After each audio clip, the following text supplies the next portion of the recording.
ते शरण जाणार आहे ते मी ट्विटद्वारे आधीच महाराष्ट्राला म्हणजे माहिती दिली होती. कारण का हे सेटिंग कालपासून चालू होतं, का 2-3 दिवसापासूनच चालू आहे अंतर्गत. आणि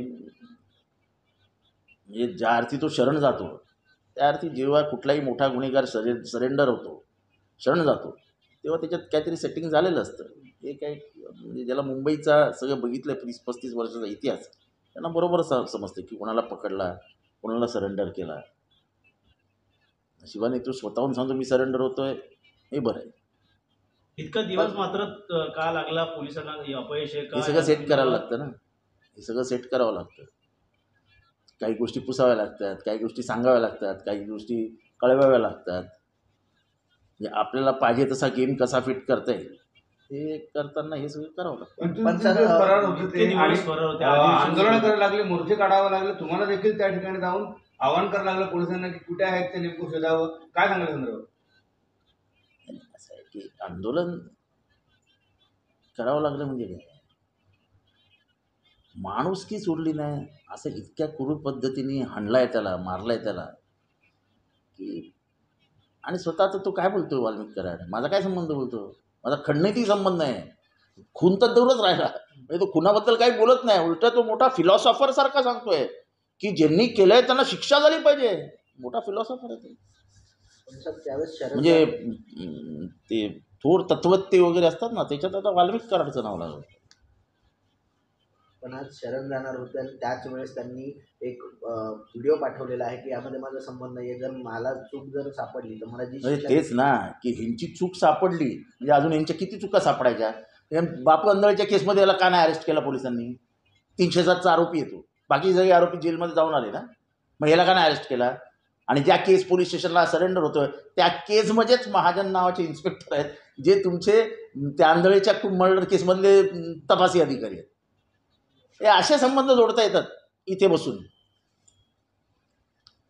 आत्ता ज्या केसमध्ये बबन गीते नव्हताच त्या केसमध्ये बबन गीतेला आणून ह्याला 307चा आरोपी करून 302चा आरोपी बबन गीतेला करून हा आजही मोकळा फिरतो. कालपर्यंत तो त्या पोलीस स्टेशनला जाऊन बसायचा परळीच्या. 1000 वेळा तर पार्ट्या झाल्या त्यांच्या त्या महाजन बरोबर. 302चा गुन्हा दाखल होईल का? तुम्ही अजिबात होणार नाही. 302चा गुन्हा ह्याच्यावर दाखल होणार नाही. अरे वाचवण्याचा म्हणजे काय, उसका बाप बैठा ना अंदर उधर कैबिनेट में ना भाई, कसा होगा? 25 दिवस यासाठी लागला का? कशाला लागला वगैरे ते पोलिसांना माहीत, काय करायचं ते. पण महाराष्ट्राच्या सुज्ञ जनतेला मी आता दबाव वाढवायला पाहिजे. हे असं नाही चालायचं. एखादा माणूस इतका निर्गुण खून करतो आणि मला आश्चर्य हे वाटतं की ते जातीचा लेबल वापरतात. आणि वंजारीची जात म्हणजे एकदम कष्टकरी मेहनतीवर जगणारे, हे असे हप्ते खाऊन जगणारे वंजारी नसतात. तो काल एक प्रकार उघड झालाय, राखीवरती कसे करोडो रुपये कमवतात. तुमच्याच पैकी कोणीतरी तयार केलेली स्टोरी आहे ती. हे काय काय चालू आहे काय?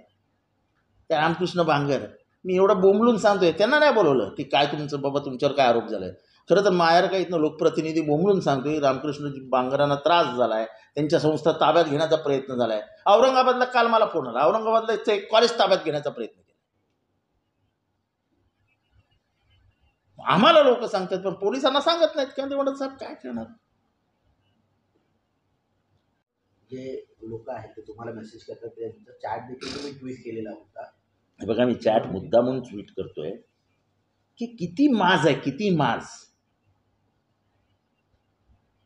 आता एक माणसाचा व्हिडिओ आहे, लक्षात ठेव बरं का, भल्या भल्यांचा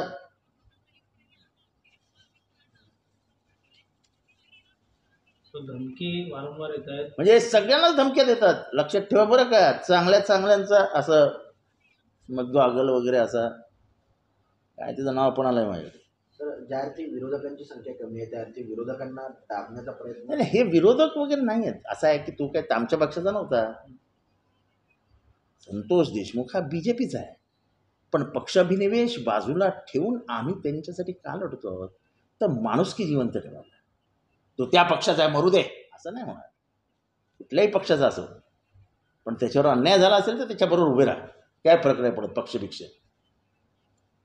पवारांच्या राष्ट्रवादीमध्ये जेव्हा जेव्हा आरोप झाले पाहायला गेले तर आर आर पाटील असतील, मुश्रीफ असतील, त्यानंतर अनेकांना त्या संधी दिली नव्हती. पुढं म्हणजे आर आर पाटीलवरती कारवाई झाली होती. शरद पवारांची वैचारिक उंची कुठे होती, त्यांची कुठे त्यांच्याबद्दल ह्या असल्या गुन्ह्यांमध्ये तर त्यांनी खरं तर आता मी काय सांगू तुम्हाला, पवार साहेबांनी कधीच ह्यांचा राजीनामा घ्यायचा ठरवला होता. मीच मूर्ख ज्याला वाचवून बसलो.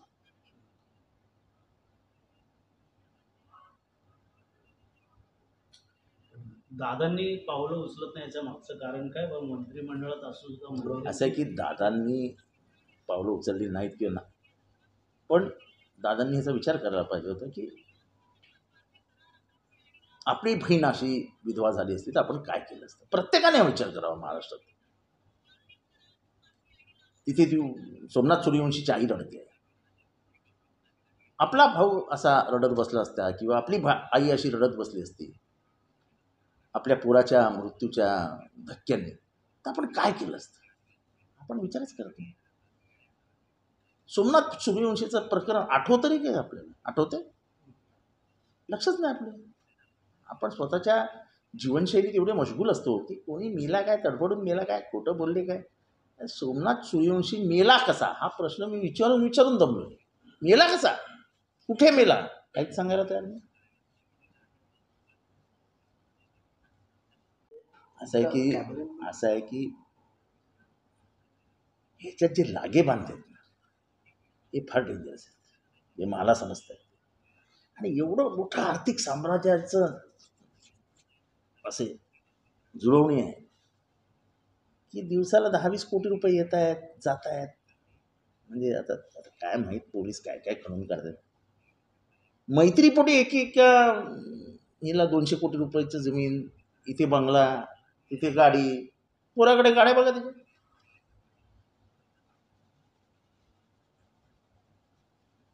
हायकोर्टामध्ये याचिका दाखल केली आहे संतोष देशमुखच्या धनंजय देशमुख धनंजय मुंडे यांची पदावरून हकालपट्टी करावी. ते काय मला माहीत नाही, पण नैतिकदृष्ट्या मी तर राजकारणाचा मोठा नाही, पण मी वाचत असतो, मी लक्षात ठेवतो काही गोष्टी. महाराष्ट्रात असं कधीही घडलेलं नाही की आरोप इतके मोठे झाले आणि माणूस मंत्रिपदाच्या खर्चाला चिटकून उभा आहे. सत्ता हे सर्वस्व नसतं असं राजकारणात म्हणतात. आणि सत्तेला लाथ मारून लोक बाहेर पडतात की माझ्यावर आरोप झाला ना, जोपर्यंत स्वच्छ बाहेर येत नाही तोपर्यंत घेणार नाही.